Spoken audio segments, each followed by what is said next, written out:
Good afternoon, this is Oxinity Channel on Education. It is believed that the mastery of an English teacher is measured by their capacity of teaching beginners because they appear to be the most difficult students according to teachers. Some of the reasons for that is that with low level, with beginners, we have on one hand a high level of urgency sometimes, especially with adults. They want to learn English right here, right now. Then we have a lot of expectations, some misconceptions, a lot of frustrations when learning doesn't happen so quickly as expected. So today, sorry, we are going to talk about the mastery of teaching low levels, of teaching beginners, and we are going to do it with Rob Wiley. Hi guys. And Agatha Winiarczyk, who Hello. is basically the reason of us talking about it today, and Carlos Funk. Hi, Carlos. Hello. So Agatha is here today because Agatha, you wrote a couple of blog posts, and they were very interesting, and they kind of link together. One is about what language should we use when teaching, which is quite obvious, but not so much. Yeah. It's more concerning methodologies. And another one is clearly targeted at teachers who are teaching low levels, beginners, elementary level students. So let's talk about the methods as a start, because you've researched, and the method that you recommend, one of the methods, is the direct method. So why did you choose it? So I believe the direct method is one of the best ways to start teaching a new student. It really forces them not to speak in their mother tongue, which is very difficult at times. And there's a lot of pushback, but you have to be very patient and sort of stand your ground, especially with the students. So that's one of the four key aspects. The second one is that speaking is taught before reading or writing. And they're able to then pick up the sounds and sentence structure this way, as well as with grammar. And then they can incorporate that into speaking. And once they start hearing the words, it's easier for them to then understand it when they're reading it. So that's two aspects, is the grammar and then the reading and the writing. And then also the lessons are focused on real life situations. So let's say, for example, if you're in a room, you're teaching them at home and you're in the living room, you can say, okay, well, this is a table or this is a chair, and then sort of grow on that. And it's really good because they pick up a lot quicker, but it's much easier with a higher level. And with S1 students, you have to really try to focus and tell them, okay, they get frustrated and they start talking to you in Spanish. And I'm from New York and I don't speak a word of Spanish, so a lot of times I tell them, listen, this isn't going to work. I don't understand anything you're saying. I can tell you're frustrated by your tone, but it's not going to work. So you just have to keep pushing back, and eventually they get used to it, and try to make it as fun as possible too. Of course. Yeah, that's very interesting. Actually, here in Oxinity, we incorporate all possible methods and approaches, and eventually we want to use the best of all of them. But I really want us to remember these aspects of this method in particular, because some students are going to push us against it. And as you said, we have to stick to our principles. So, okay, people usually think, okay, I need to learn English and I need to learn it right now. I will get a teacher because that will provide maybe the best possible tool for me. But then, is it entirely the teacher's responsibility? How do we learn? Let's start with this. So, guys, Rob and Carlos, how do we actually learn? Okay. Well, it comes down to motivation. No, how do you come to this class, to our classes? You want to learn the language, but it's up to you, to your own motivation. That what is the reason of learning? You know, are you learning for work, to travel, to communicate with a relative in another country? There are many different reasons why people want to learn a new language, but ultimately it comes down to what is a motivation. You know, what is it? And with that is how long it will take to learn. You know, they want to learn today, tomorrow. They have a trip in 6 months. They have a conference in a week. We have to, Yeah. we have to see, well, what is the driving Yeah, force. yeah, and I guess the amount of time spent learning, right? If you just learn an hour a week, Yeah. you're going to progress a lot less faster than someone who does an hour a day, or and That's yeah, I absolutely agree about the motivation, but one key aspect is who does the learning. the student does the learning. We Yeah. facilitate, we help them. Is that right? Yeah, We give them the yeah, experience, yeah. right? So Okay, so can you explain that, because that I think that's a really important concept to. I mean, they need to make sure they're exposed to the language, right? So we're there to help them, Yeah. to help them with any questions they may have, or To push them, them. Maybe if they're not feeling so motivated, to give them a little kick. But yeah, at the end of the day, they're doing the learning. Yeah. We can. Well, I think we're doing the guidance. We're guiding Yeah. them to learn. Yeah. So we give them a tool. We give them a guide. Yeah. We'll give them a guide to the language. Yeah. But it's up to them to learn, to follow the guide. Yeah. We give them the building blocks, right? We help them with the step-by-step process from day one right through Yeah. to Mhm. to hopefully speaking fluent English. But like we're there to help, but yeah, it's up to them Yeah. to help them with their frustrations and etc. Absolutely. What I wanted to say also, the other blog post that I wrote about is how they can continue their learning outside of the lesson. And I've had a lot of students ask me this, and I always tell them watch, especially if they're low level, watch cartoons, like kid cartoons in Yeah. English. And Okay. when you're, at a restaurant and you're ordering something, try to see if you can order it in English. And then, of course, you were in Spain, so they're going to order in Spanish, but see if they can kind of incorporate that into their daily lives. Just go to the center. Yeah. In the city centre, they don't speak Spanish to anyone, right? They Exactly. sit down at a table and they automatically speak in English. Yeah. So This is why I still don't speak Spanish. Okay, so if I agree that if they're the ones that doing the learning, what should and our role is to be a guide. What are we teachers for? Why do students need us? well, they need us to correct them and to help them. First to teach them, but also to correct them, right? Which, let me say something. Just it's actually quite right, and a lot of students complain they don't feel that we correct enough. Obviously we do, and we guide to correctness, but this is exactly, we're there to correct, and we are there to provide these building blocks. I agree. Okay, so the building blocks, why are they so necessary? You can't learn a language without them. Yeah, no, you're not going to get anywhere without them. What are they? Can you identify them, the building blocks? Just basic, first of all, structure. Okay, so it depends. You have to know who is your student and what level you're at. You need to be prepared. So building blocks are, okay, they want to learn new vocabulary. You need to be able to come and be able to show them the vocabulary, because they need to visually be able to see it, you know how to utilize the language. And then work on that. Work on, okay, first we say, this is a pen, this is a piece of paper. Now, I will write with my pen, start growing on it slowly and slowly. I think it's really important to have the steps and the phases and not just kind of throw them into something and then they get overwhelmed and then they get frustrated. And then immediately they shut down, and then you have to try to get the student to come back, Okay, yeah. Okay. I think we need to stop here, because vocabulary is very important, correct? But it can be overwhelming to give a student more than 20 words to memorize 1 hour, and let alone understand what the word means and use it. So sometimes we have to focus on what is important vocabulary to focus on for that day, and to practice and to elicit feedback and use of that word and the vocabulary that they're learning, so they can memorize it in their brain as to not only the word but how to use it.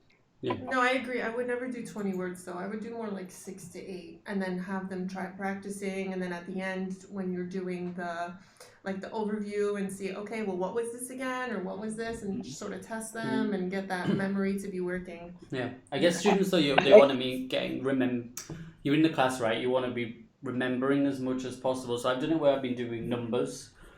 So we'll do something very, very basic, like 1 to 10, and then they want to know what 11 is, and then they want to know 12, and then you get to 20, and it's like, oh, well, I can do to 29, so now tell me 30. Well, I can do to, and you know, and they always they want to run before they can walk. Yeah. Is that the expression? They So always want more. they always want more, you know, and so yeah, I think we have to be there to kind of like rein them back in, because then they'll end up not remembering anything. Exactly. So we got to be there also just to point out the most important things.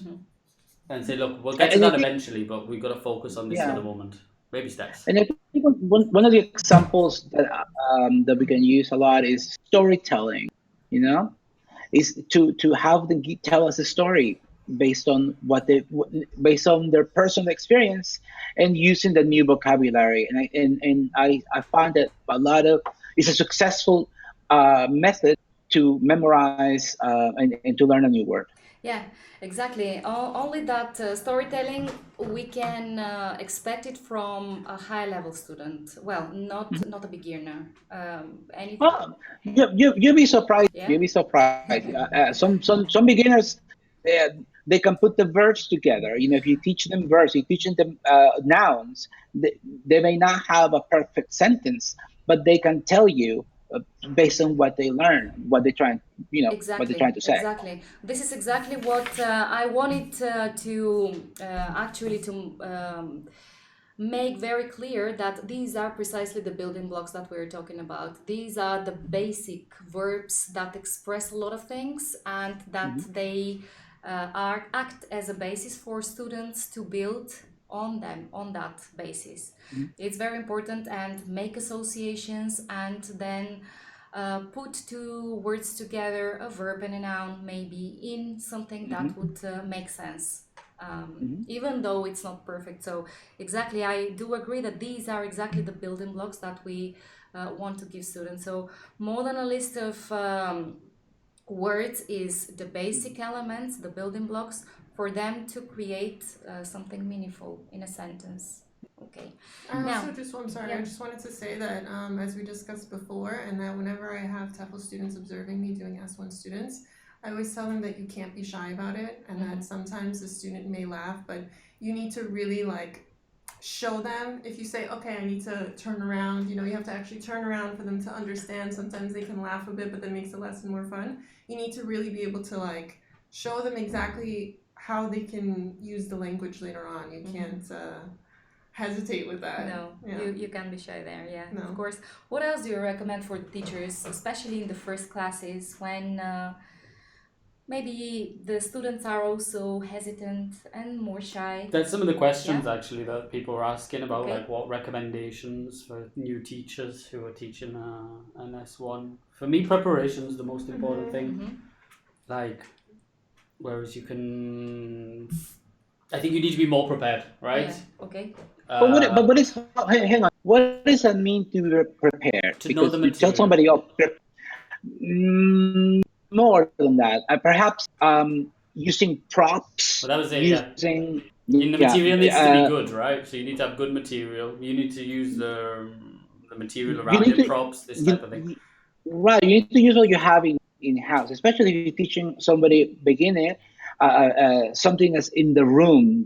That helps a lot actually, to learn new vocabulary and just language. It's just props. I use props a lot, Okay. and excuse Yeah. me, and body language is very Which important. is in accordance Yeah, to what exactly. Yeah. That's what I was They're Agatha the was two saying. most important things, Yeah. I think, It- are the three: preparation, props, and that. If you can act a word, they'll learn it. Yeah. Yeah, I think that when you have a higher level student, you don't necessarily need to go through every activity, especially once you've already been doing it for a little while. You kind of understand these are the reading, these are the grammars, and you can improvise. It's a lot easier when there's a conversation going.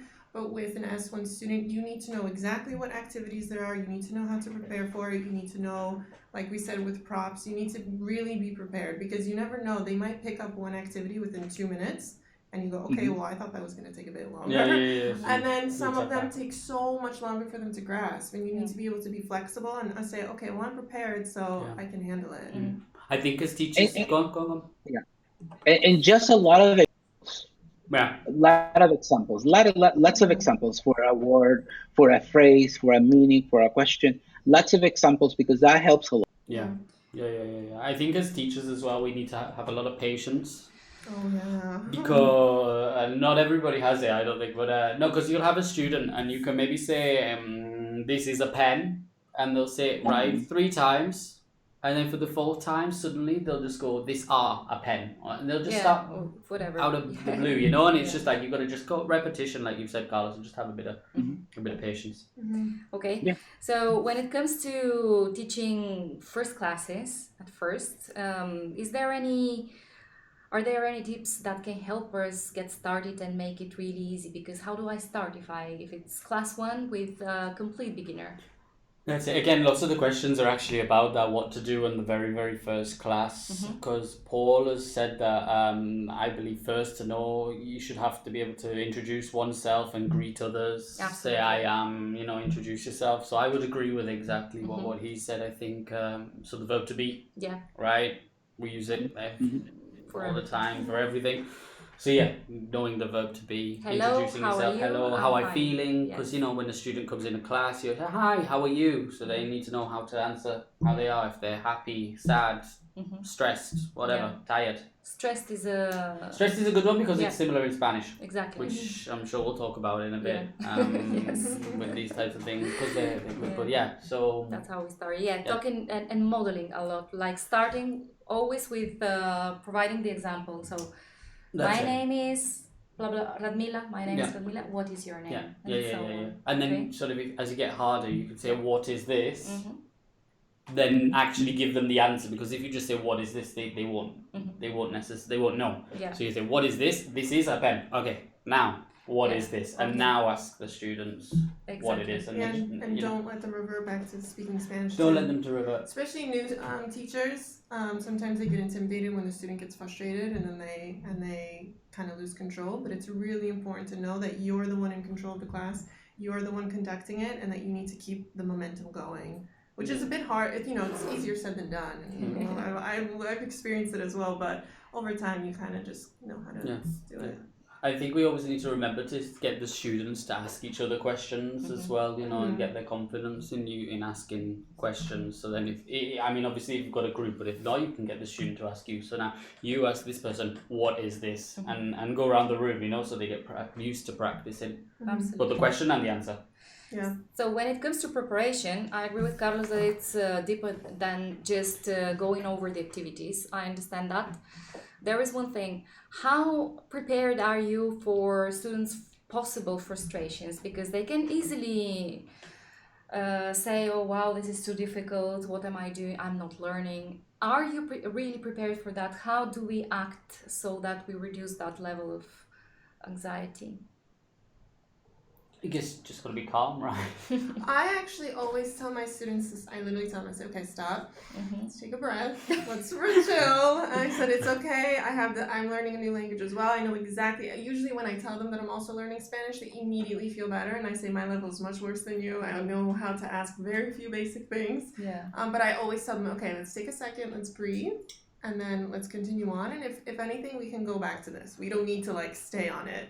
And then give them a few minutes to try something new, and then once they gain the confidence because they were able to grasp the new whatever vocabulary or concept or whatever it was, then I revert back, and then they get it right away, and they're super satisfied and excited. But I always tell them, guys, let's just take a second.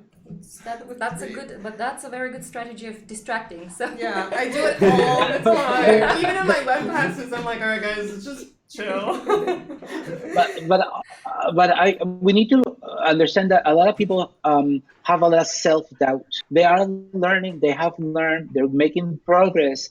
They just feel self-doubt, and they don't have the confidence. And and they come back to you and say, I don't feel like I'm learning, I'm not moving forward. But it's our job to let them know that they have learned, and we can do that and we can do that very easily by because if you work with somebody for a few weeks, you understand where they started and where they are today. Yes. So you can actually just by asking questions and by reading perhaps in comprehension, you can show someone that they have made a lot of improvements.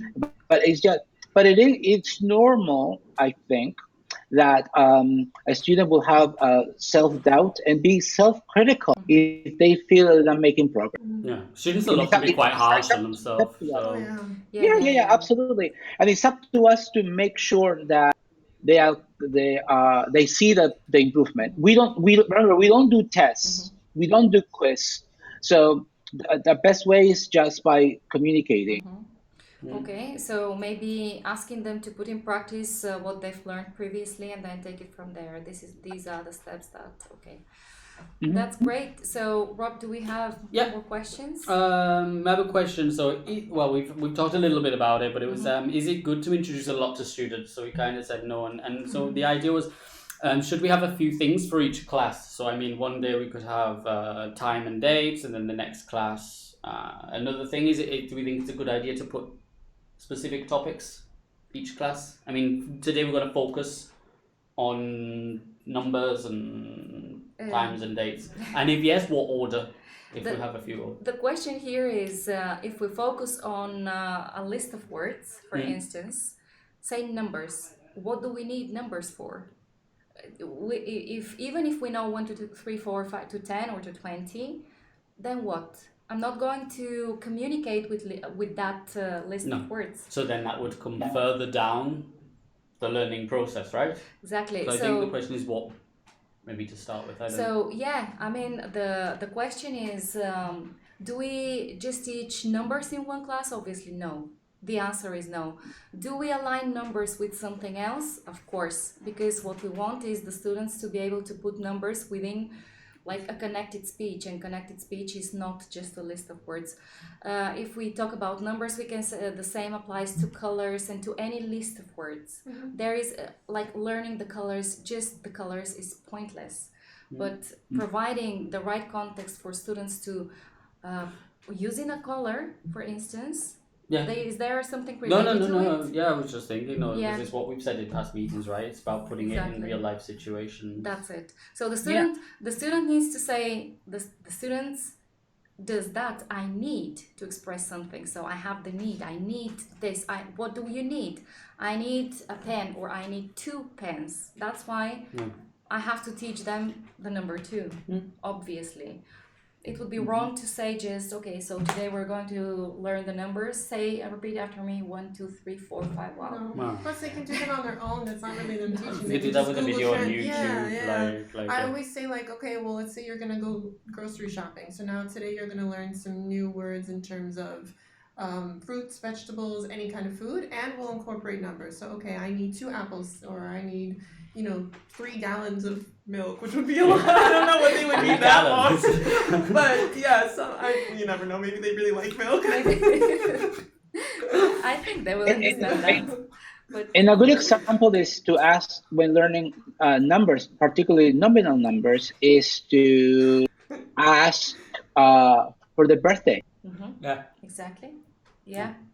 Or telephone number. Or telephone I've had number. that. Like 6 Which to. is exactly. I mean- that is something that makes sense. Yeah. Yes. Yeah. What's your phone number? I need the numbers for that. Yeah, and I know I've done it before with if we're doing the alphabet as well, saying out an email address. So like my email is, and then you say a mixture of numbers and letters or whatever.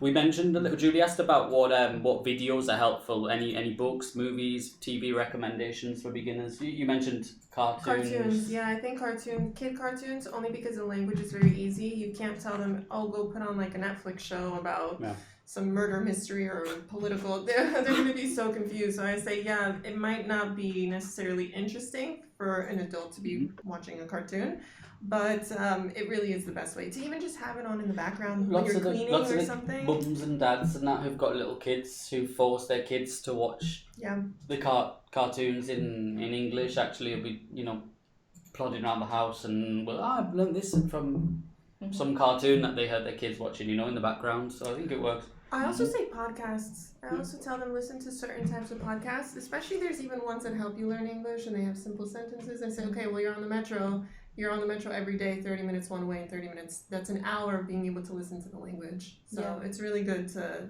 just little things like Exposure. that. Yeah, the best thing. A lot of input. Yeah. Patricia mentioned the comment here that she recommends them to talk out loud when they're like driving home or something. That way they get used to their voice or hearing their voice in another language, because that can be actually quite strange. That's a good point. Like, Yeah. when you Yeah. first start speaking a language and you hear your voice Yeah. saying something, but anyway, so they keep don't it feel subconscious. exactly, yeah. So trying to say like the Spanish R or something, Yeah, like that's a that's nightmare. weird. But so they don't feel that ridiculous when they have to do it in front of others. So maybe that's a good way to practice the face muscles as well. We mentioned cognates before Yeah. as well, which are always a good Yeah. good thing. So words that are similar. We have In Spanish, for Spanish hundreds of students, them. hundreds and hundreds, and so they're good. many Which- professions. Yeah, it's very helpful with professions. With, for instance, if I have to explain about myself, we will find a lot of them, which is always like a reassurance for the student that okay, English is not so difficult, Yeah. and also helps in they get the meaning and they can focus more on the pronunciation and how we put the sentence together. Yeah. I mean, I guess that's an advantage from a Yeah. teaching point of view. If you speak Spanish or you understand Spanish and you have a Spanish student, then you know the cognates. Yeah. Whereas maybe a teacher who doesn't speak the student's language doesn't know what the cognates are. So I guess that's one of the advantages of understanding, and it also helps, I think, to understand where they're coming from. So maybe if a student makes a mistake, you can kind of think, okay, I understand why you've said it like that Yeah. because of the Spanish. Having said that, it's always best not to let on that you do Yeah. speak Spanish, because then you kind of rely on it too much. So No, and then you need the I- swear jar, like I but- said. But hang on, guys. There's this. We need to remind our students that 30% of English comes from Spanish, or have the same root.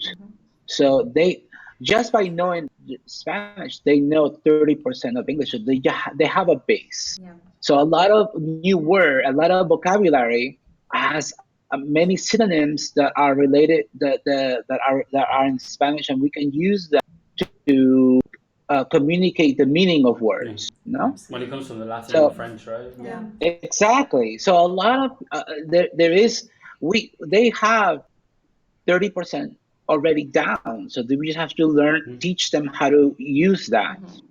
Which is something that you can mention when you were talking about providing reassurance to the students that Mhm. they know more that they think they do. Exactly. Teaching by video conference, low levels by video conference, how challenging is that? That's the most The challenging. most, yeah. That is the most challenging by far. Yes. Because you can't really utilize the room the same way. They're Yeah. only seeing your face and a background wall. So that's when you really need to try to be prepared and have props on the desk. And just like I said before, that if you say, okay, I need to how do you say brush your teeth? There was a student that I had, and I was like, brush your teeth, and showing Yeah. them, and they started laughing, and they started doing the same thing. So, and then the next class, actually, they remembered, and they were, making jokes about it. But yeah, those are very difficult. Excellent. Right. Exactly. When you act, muscle memory comes as well. So you can learn new language just by doing the action. Muscle, because it gets into your muscle memory as well as your brain. Okay, yeah, that's interesting. Do we have any more questions or comments, Rob? One question from Enrique. He says, "Is the grammar translation method really effective with beginners?" I think. Enrique. The grammar translation method was used to learn Latin, and Latin is a dead language. We have it was a more used, but effective. no, Yeah. Yeah. We have Was more it effective ways. Latin So and Greek, was it? Latin and Greek, back in the yes, day. exactly, Back dead in the day. languages. Yeah. Yeah. So remember what Agatha was explaining at the beginning, that it's better to use only English. It's better to give preference to obviously the speech comes first. Let's remember that Yeah. again and again, Yeah. because then it's too monotonous. The results are pretty bad, and we're not providing the help that these teachers that these students need actually. Totally agree. Agreed. Yes. That's about it, really, from the comments. Lots of the comments and questions we've answered as we've gone along. So yeah, I'm sure we can post some of the comments for We'll- people to read. There's some We will good post comments them in all here. and definitely provide the links to Agatha's posts because they're very interesting about Thank how to you. yeah, of course, and encourage all of you to share your comments and opinions. And we're going to continue talking about teaching issues next week as well, next Friday at 12. So, Carlos, many thanks. Very good tips and Right. advice. Rob, many thanks as You're well. And welcome. Agatha, thank you you. for sharing your ideas. And we will see you on Friday next week. Bye. Bye. Bye.